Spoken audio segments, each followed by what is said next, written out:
Shahararriyar 'yar wasan fina-finan Hausa Hajiya Yahanasu Sani ta raba tallafi ga mata guda 200 inda kowace ta amfana da Naira 5,000. Hajiya Yahanasu Sani ta raba tallafin ne a ƙarƙashin ƙungiyarta mai suna Yahanasu Sani Garkuwa Foundation a unguwar Rijiyar da ke ƙaramar hukumar Ungoku. Kuma ta shaida wa majiyanmu cewa wannan shiri karo na farko kuma cikin yadda Allah suna sa ran za su ringa yi a hankali ta yi mana ƙarin haske kamar haka. Wa uzu billahi minash shaitanir rajim bismillahir rahmanir rahim sunana Yahanasu Sani. Goma SA kuma a Rijiyar Zaki nake kuma 'yan siyasa FM. Abin da yasa ija hankali na da ne wannan empowerment da magana ce kwaya ɗaya gaskiya. Kaga dai mutanen nan matan nan kowa ya sani ko makanta shaida ce. Makantin nan ita ta zo da famma aka zo aka ce za a raba aka ce za a ba su empowerment idan muka zaba Abba ta su.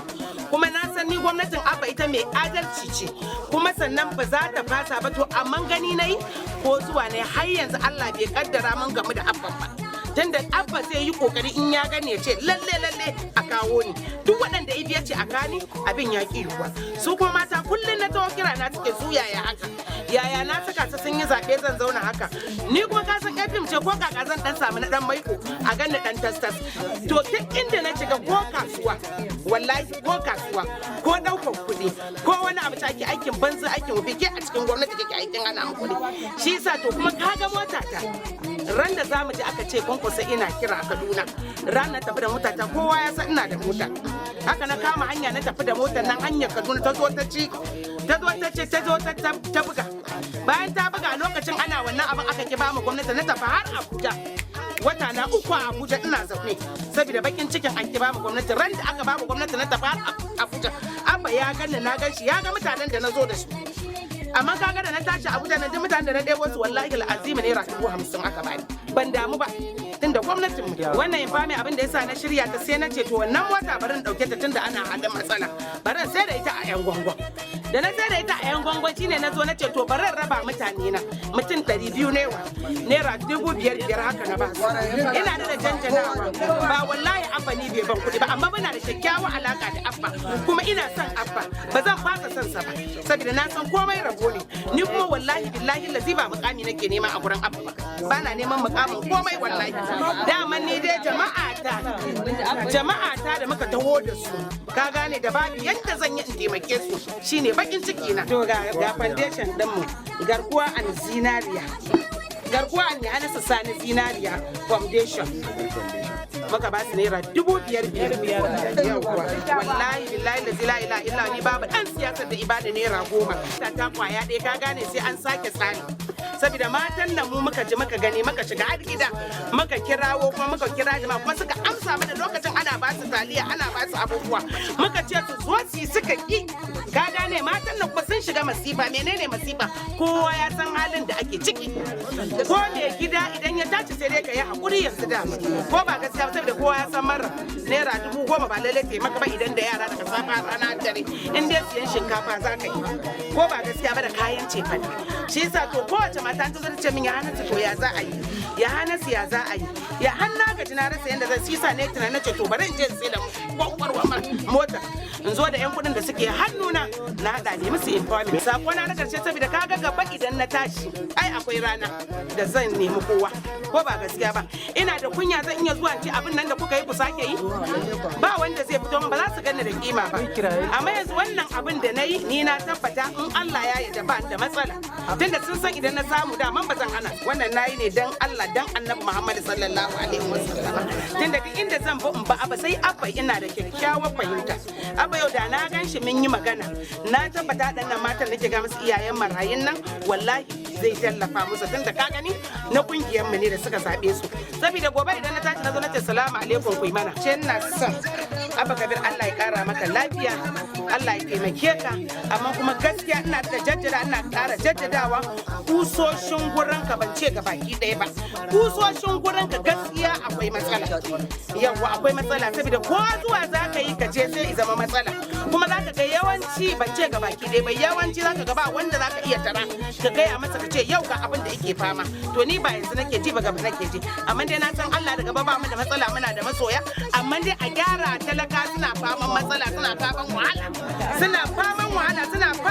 Abba Kabir Yusuf kai mai tausayi ne mai jin kai ne mai imani ne wallahi na sani kuma wallahi ni nayi abin nan ba wai dan a bani kujera ba ko wani ba ni nayi dan Allah dan Annabi Muhammadu sallallahu alaihi wasallam nayi dan mutanen da suka ji wahala.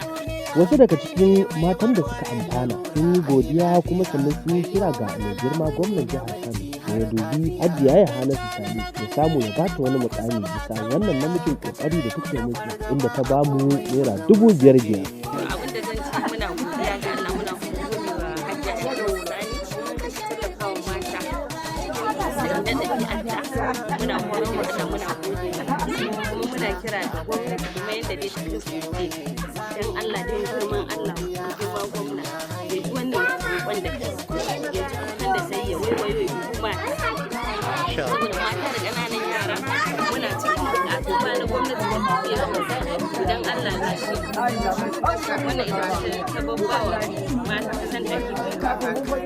cimcim naira 5,000 Allah ya saka mata da godiya sosai na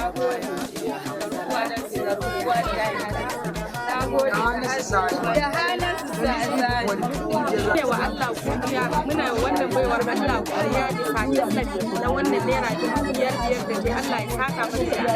da ubangiji Allah ya sa mata a mizani kuma muna roƙon abin Allah dan girman Allah ya kamata a yi da su akwai wakilai da suke naɗawa to akwai wanda duk abin da baka isa ka ishe da ya kamata sa da gwamnatoci wanda za su dinga jin koken al'umma saboda an yi da hadar zaɓe an yi wa mutane alƙawarurruka da dama akan cewa idan an ci gwamnatin nan za a taimaka wa mata za a taimaka fata kike mata ita Hajiya Yahanasu ina mata fatan alkhairi kuma muna roƙon Abba dan Allah dan Annabi ya samu ya bata wani mukami wanda za a samu idan aka bata mukami mun san za mu ji daɗi saboda mu har ga Allah a yankin nan na rijiyar zaki mu da mun ba mu san ana wani wai abu wai shi dimokuraɗiyya ba duk wani abu da za a yi ba ma sani sai dai mu ji abu a cikin gari ko kuma mu ji wani abubuwa ko game da tallafi da ake bayarwa abubuwa ba sa zuwa gare mu gaskiya in aka yi mata to insha Allah za mu samu sassauci sosai da sosai.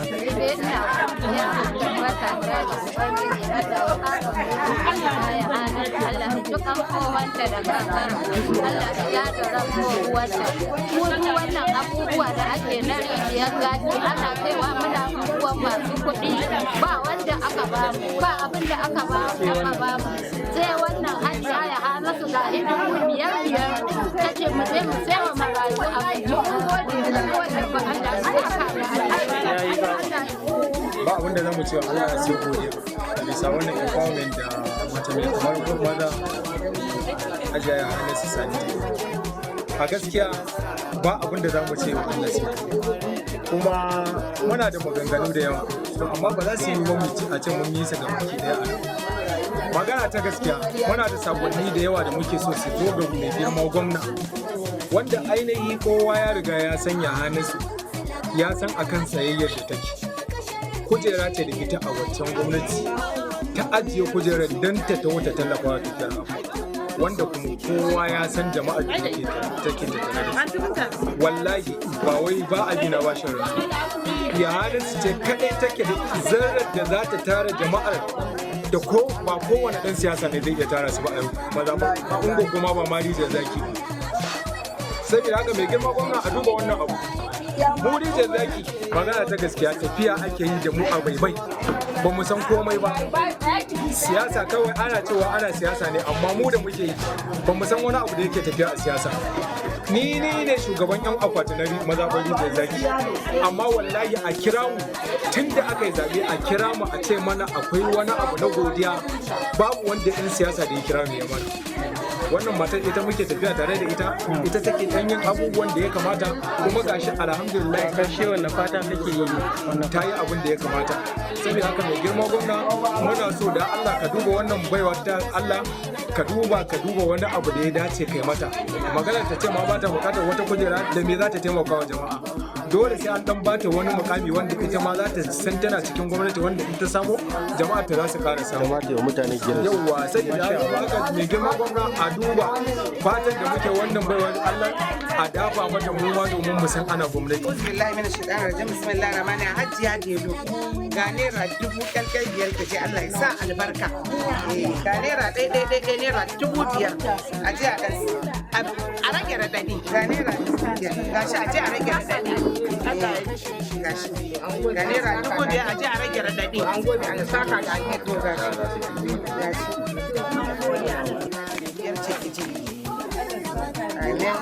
Bahu Abubakar ka buga Elmam TV.